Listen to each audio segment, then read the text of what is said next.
오늘 말씀은 이사야 33장 7절에서 16절까지의 말씀입니다. 우리 한 절씩 교독하시고 마지막 절은 함께 읽겠습니다. 용사들이 거리에서 살려달라고 울부짖고 평화 협상에 나섰던 사절이 슬피 운다. 큰 길마다 위험하여 행인이 끊기며 적이 평화조약을 파기하며 증인들이 경멸을 받으며 아무도 존경을 받지 못한다. 땅이 통곡하고 고달파하며 레바논이 부끄러워하고 메마르며 샤론은 아라바 사막과 같으며 바산과 갈멜은 나뭇잎이 모조리 떨어진다. 주님께서 말씀하신다.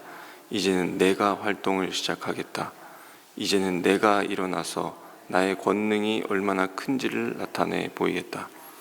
너희는 겨를 잉태하여 지푸라기를 낳는다. 너희는 제 꾀에 속아 넘어간다.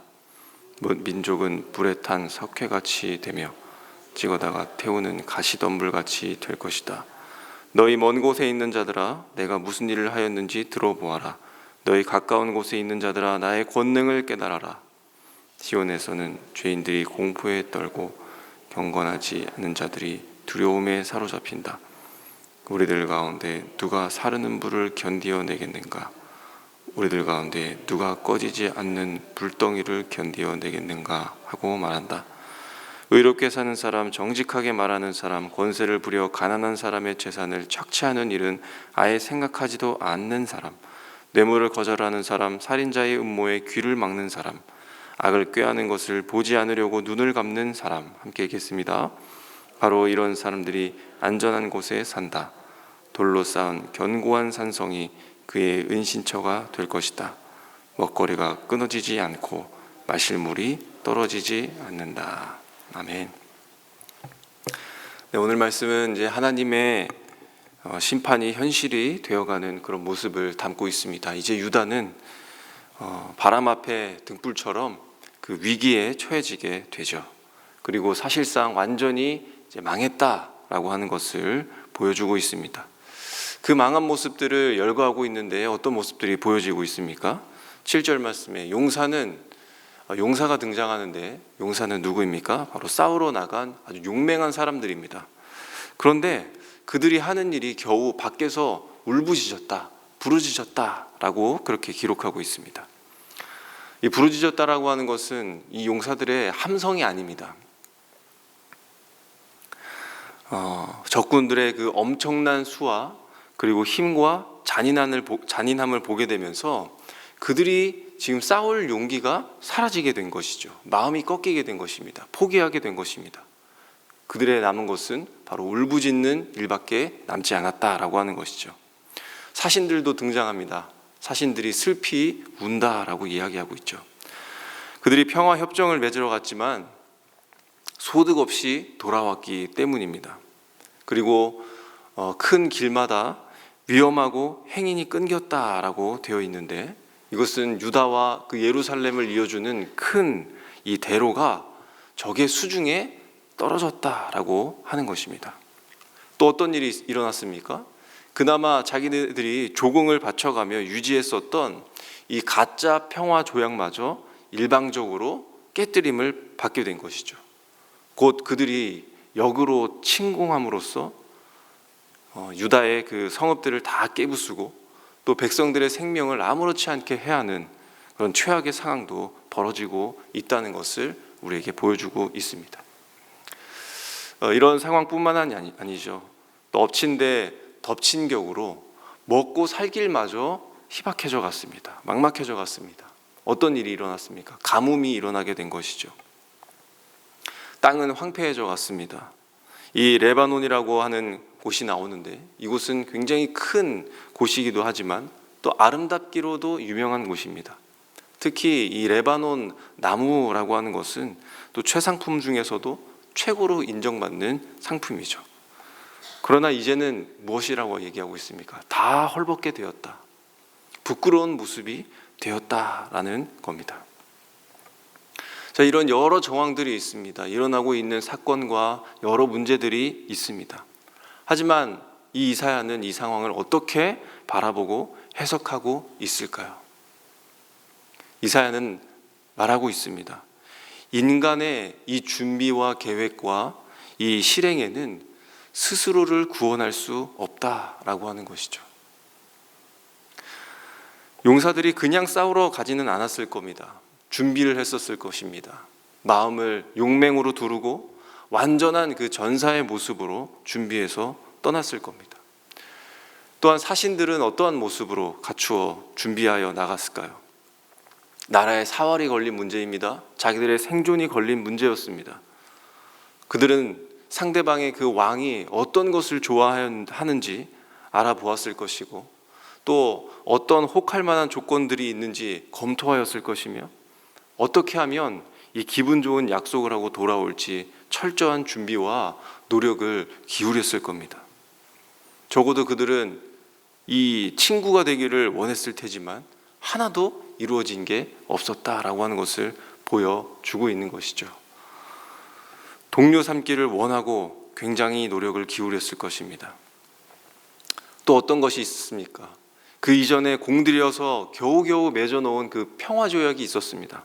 그런데 그 평화조약이 배신으로 돌아왔습니다. 또한 가뭄에도 대비했겠지만 준비했겠지만 아무 소용이 없었다라고 하는 것을 보여주는 것이죠. 백성들의 철저한 자기의 준비와 계획과 힘과 노력으로 살아내려고 했던 그 모습을 지금 이사야가 보여주고 있는 것이죠.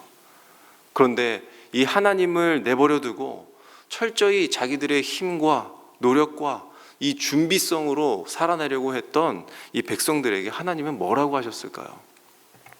10절의 말씀입니다. 10절에 내가 활동을 시작하겠다.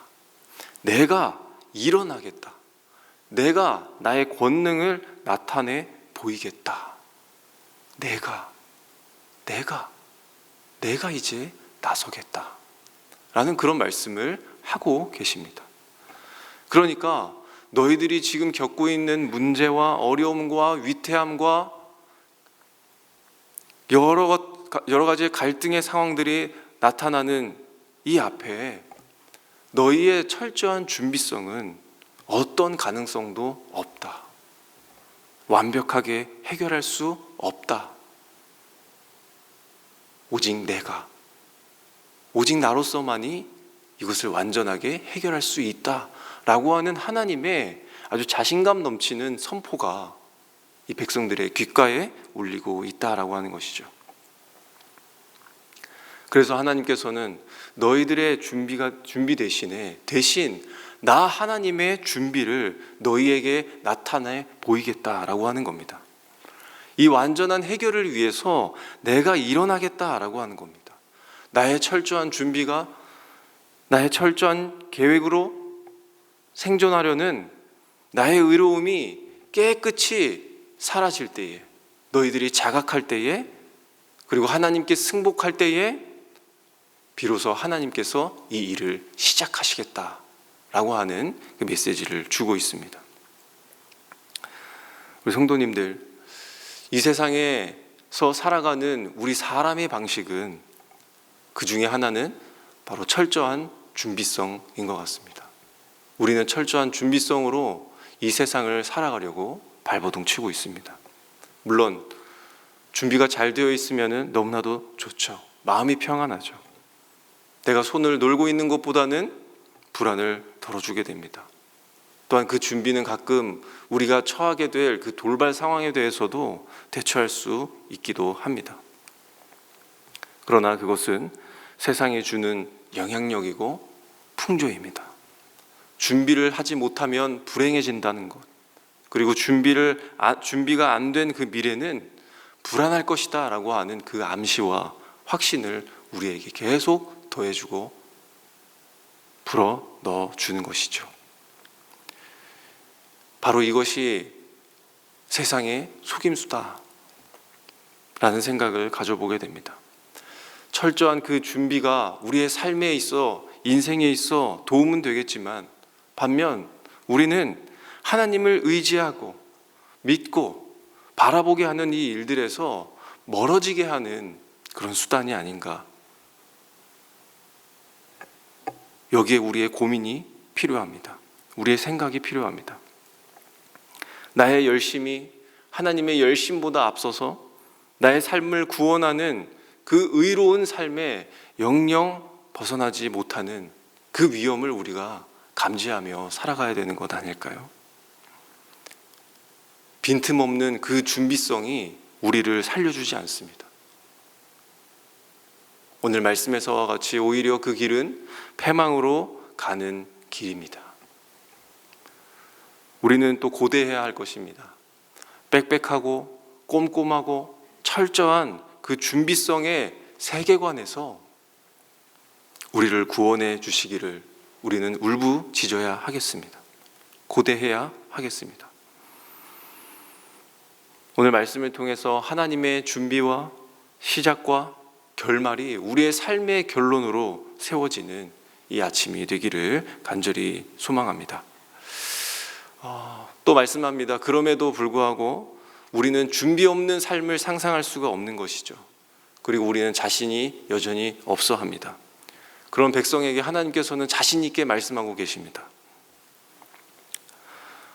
하나님께서는 백성들에게 내가 무슨 일을 하였는지 그 권능을 깨달으라 라고 그렇게 확실하게 선언하셨습니다. 하나님께서 이 절망을 희망으로 바꾸고 계신다라고 하는 것을 보라라고 하는 것이죠. 여기에서 우리의 신앙관을 또 발견할 수 있습니다. 그것은 무엇입니까? 우리는 절망일 때도 또 오직 하나님이요. 우리가 희망일 때도 오직 하나님이요.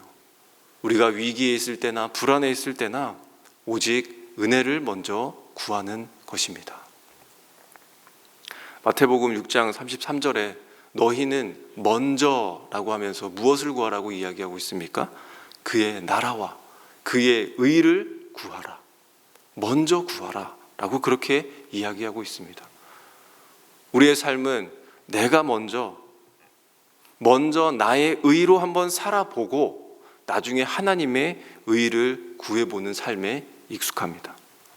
그러나 말씀이 무엇이라고 이야기하고 있습니까? 언제든 무엇이든 먼저 하나님 나라와 그의 의를 구하라. 그리고 하나님께서는 그러한 자들의 필요를 선물로 다 주시겠다, 내려주시겠다 라고 하는 놀라운 주님의 선포이지 않습니까?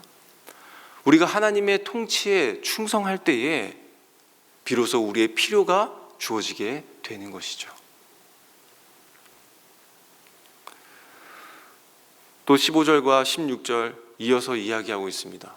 먼저 그렇게 하나님 나라를 구하는 자, 하나님을 따르는 자의 삶의 어떤 자연스러운 반응과 현상을 이야기하고 있는 것이죠. 하나님의 뜻을 따라 사는 자 어떻습니까? 의롭게, 정직하게, 악의가 없고 뇌물을 거절하고 음모의 귀를 막고 악을 피하는 사람. 하나님의 의와 그 기쁘신 뜻을 구하고 하나님의 손에 맡길 때에 결코 상상할 수 없는 그 은혜로운 방식으로 거절 못할 삶의 내용으로 인도해 주신다. 또한 가능하게 해주신다라고 하는 것을 이 말씀을 통해 비추어 주십니다. 어떻게요? 성령의 도우심으로. 어제 주일의 말씀처럼 생명의 성령의 법으로 승리하는 삶. 곧 이것은 무엇입니까? 오직 하나님, 오직 은혜로 승리하는 삶을 이야기합니다. 그것을 현실화시키시는 그 하나님의 놀라운 권능을 보라 라고 그렇게 이사야는 이야기하고 있죠. 그래서 16절에 무엇입니까? 진정한 우리의 필요를 주시는 그 하나님의 결과물은 어떤 모습으로 이어지게 되고 있습니까? 우리를 외부의 위협에서 벗어나게 하신다. 침략당할 수 없는 높은 곳에 우리를 거하게 하신다. 결코 양식과 물이 떨어지지 않는 곳으로 우리를 인도하시며 하나님께서 그것들을 다 공급해 주신다. 그렇게 하나님의 결말을 선포하고 있습니다. 말씀을 맺겠습니다. 성도님들, 오직 하나님, 오직 은혜가 우리를 높은 곳으로 다니게 하고 또 필요해 주시는 것을 공급해 주시는 준비가 이미 완성된 채로 예비되어 있다라고 하는 것을 오늘 이사야의 눈을 통해서 우리도 그 하나님의 권능을 바라보시는 이 아침이 되시기를 바랍니다. 또한 나의 준비성과 나의 의로 살아가는 이 세계에서 구원되어서 구출되어서 하나님의 의로 살아가고 하나님의 준비로 우리의 주어진 오늘을 새로운 삶으로 살아가시는 우리 성도님들이 되시기를 간절히 소망합니다. 오늘 말씀을 기억하며 또 기도하시고 이 말씀을 따라 우리 다음 세대를 위해서 기도하면 좋겠습니다. 우리 기도하실 때에 하나님, 우리 자녀들이 먼저 나의 의를 가지고 살아가는 세대가 되지 않게 도와주시고 하나님의 의로 살아가는 세대가 되게 하여 주시옵소서. 먼저 하나님을 찾고 구하는 세대가 되게 하여 주시옵소서. 또한 이제 앞으로 입시, 수능이 있고 또 더 나아가서는 취업과 또 결혼 문제와 또 인간관계의 문제와 또 미래를 준비하는 이 세대들 앞에 먼저 하나님의 준비를 기대하는 세대가 될 수 있도록 주님 도와주시옵소서.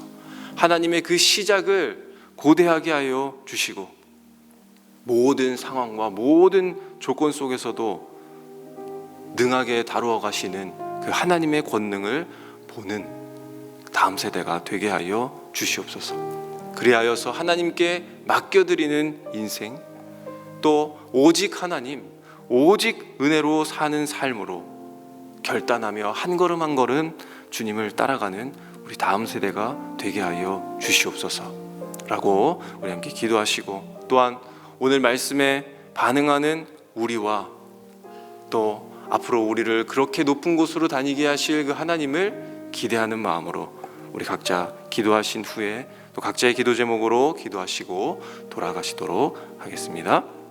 함께 기도하겠습니다. 하나님,